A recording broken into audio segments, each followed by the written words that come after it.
Okay, here we have a review on the new Nissan NV200 van. This one I have bought only a week or so ago, and I have done 1,358 miles, as you can see from the speedometer, or should I say the mileometer. 53.5 miles per gallon average, I would say, is very good for a van of this size. I used to have a Citroen Berlingos before this, and I would say the Nissan 200 is far better. It's got a smaller engine. It's a 1.5 litre engine. I got the 110 horsepower Tekna model, which is supposed to have lots of extra gizmos, which are very handy to have. I have to say, it is a very nice van to drive, and I do love the economy. It must be about 7 miles per gallon more than the Citroen Berlingos manages with a 1.6 diesel engine. Now the Tekna model has various optional extras, one of them being here, air conditioning, so when the aircon's on you get the little yellow light comes on. Very handy for the summer. At the moment certainly won't be using it in the middle of winter. Radio wise, not a bad radio, but I do actually believe that the previous Tekna model that came out before this one had a proper full-size touchscreen video and radio combined in here, which also had a reversing camera built into the screen. Now this van still does have a reversing camera, which I will show you here. When I stick it in reverse, there we go, we get a picture. It's probably quite hard for you to see that, but we'll try a little bit closer.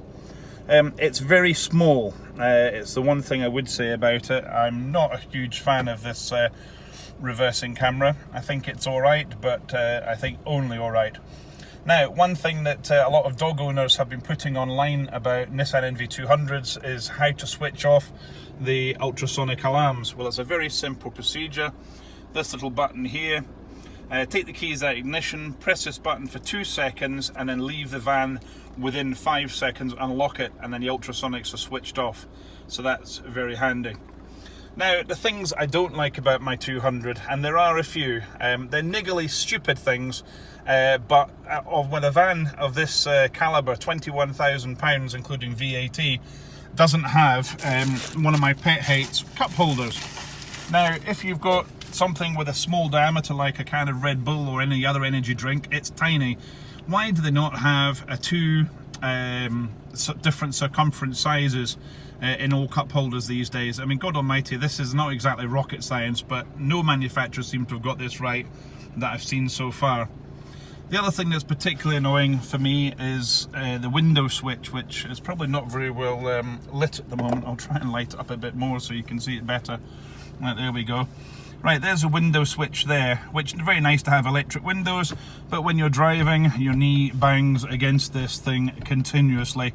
And why they don't make this of a softer rubber so that it's a little bit more gentle on your knees, I don't know. To me, that's a very bad design. Why it had to stick out so far, I don't know. Why didn't they just put it up here, which would have been far more sensible, or on the here, or anywhere else except here. Basically, I think that's they've basically taken the window winder out of the equation and put two electric switches in instead. That, I think, is a bad mistake.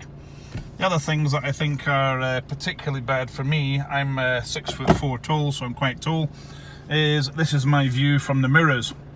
Now, I can see basically along the side of the van. I don't want to see the side of my van, I want to see what's in the lane next to me. And with these mirrors, that's as wide as adjustment as they go to. I think that's a small thing, but it's very important because it's a safety thing. One other thing I don't like. Now, we're going to go into my biggest bugbear with this van. A total and utter lack of storage, I think is what I would say. Now, I've got my four-legged friend here next to me, and she's sitting on the seat, which I've made a little bit bigger so that she can sit in it. But this is what they call storage in the Nissan NV200 I've got. I've got this tiny, shallow little tray at the back, which, well, here's a deodorant, so this will give you an idea of how small it is. It's tiny, there's nothing at the back here. When I bought this van, I was told there was going to be a box here, but apparently Nissan have changed the spec, and now they give you this useless little tray, which has very narrow sides to it. And one of the disadvantages of that, of course, is when you've got a big bottle of water, like this one, you hit the brakes hard enough, it goes shooting out here and ends up underneath your feet, which when you're trying to hit the brakes, is certainly dangerous, extremely dangerous, and I can't see why they did that. There's another very small cubby hole that's hidden under here. It's tiny, and it's basically about as much use as a chocolate fireguard in my opinion. Up the top they've got another little holder here, which is not too bad. I can get my diary in it and I can get some paperwork in it, but it's not great. It could have been made a lot bigger. Why they haven't built a glove box up here that goes right back underneath this airbag and made it much bigger, I don't know. To me that's another mistake.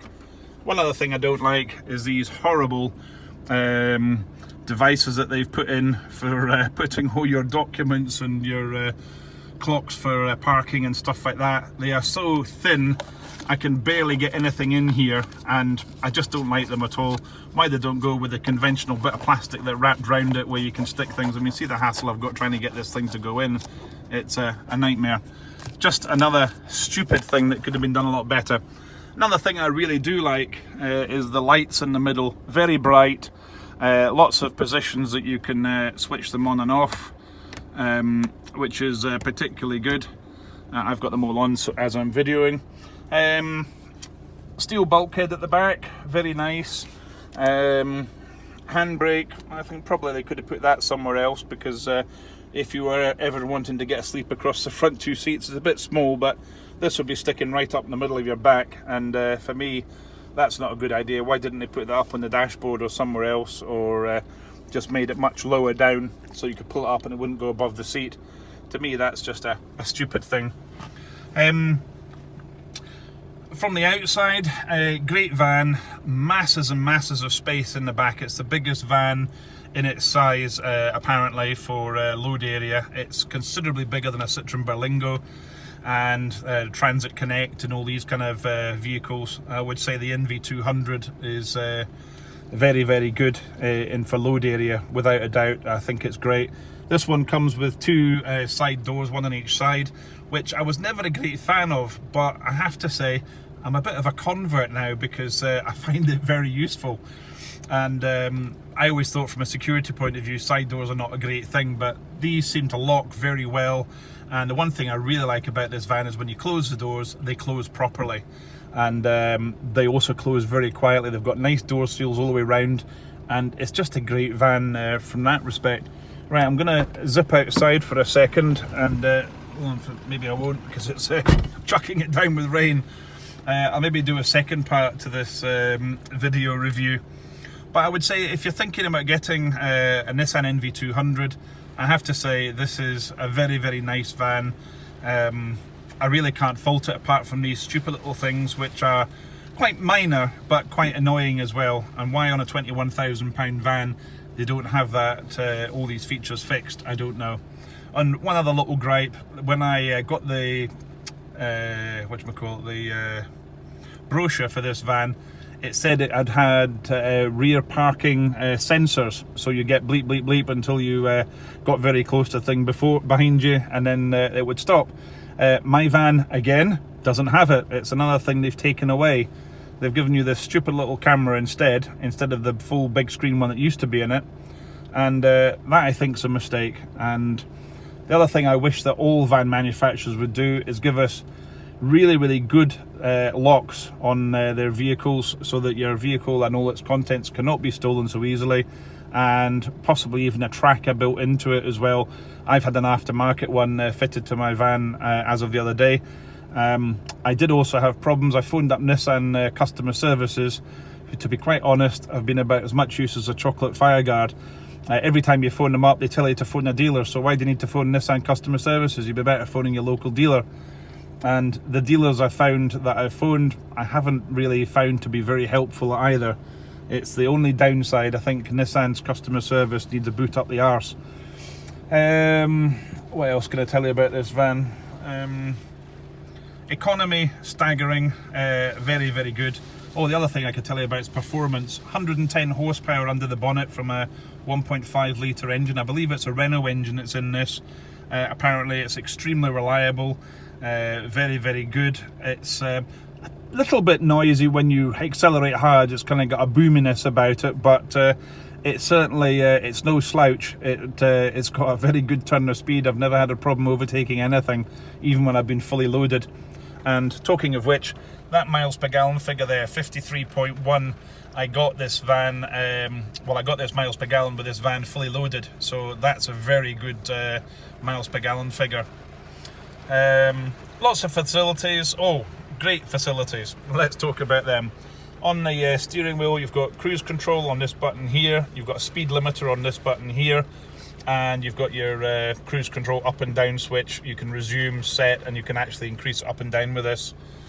Same with your stereo, the usual volume control, phone built in, which is very nice, multiple sources. It's even got, down the bottom here, there's a USB socket, so you can plug your flash pens and stuff straight into the radio, and it comes up on here on auxiliary.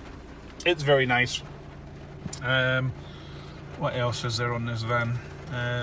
It holds the road very well. I would say it's a little bit of a bumpy ride, but I don't particularly think that's a huge problem. I think it's quite a stiff ride compared to a Citroen Berlingos, which is a bit softer. But when you put stuff in this van, you can really load it up and it doesn't show that you're carrying a lot of weight, which is quite a good thing. Especially from a point of view of burglary. If someone looks at a van and they see it's really down at the back, they go, well, that's full of stuff. This van doesn't seem to suffer from that, so big fan of it. Like the van, intermittent wipers, very good on this van, multiple choices, exceptionally good. Heating and ventilation is extremely good in this van, can't complain about that. Adjustable headlights, it's got anti-skid and all the rest of it, and lots of good technology for safety. So yeah, I would say it's overall it's an extremely good van with a few very annoying little things that are missing, and I think the biggest problem is storage, because there's no way to store big bottles of water safely, in my opinion. And that's something, I did get a quote from the Nissan dealer to get a plastic box to go in the middle here that's on the other van. £390 they wanted for a bit of plastic. I was like, yeah, on your bike, mate. Anyway, there's my very honest review of the Nissan NV200 in English. This is a UK model van. And I bought my van from Global Vans online, got it at a good price. Very happy with all that, and leased it through a leasing company. So yeah, that's my opinions on the Nissan NV200. So I hope that's of help to you, and I will add a further review from the exterior of the van so you can see what you get. It's a nice looking van, I think. It's that wee bit longer, but fits into a car parking space, no problems at all. So there we go. I hope you enjoyed the video, and any comments welcome. Cheers.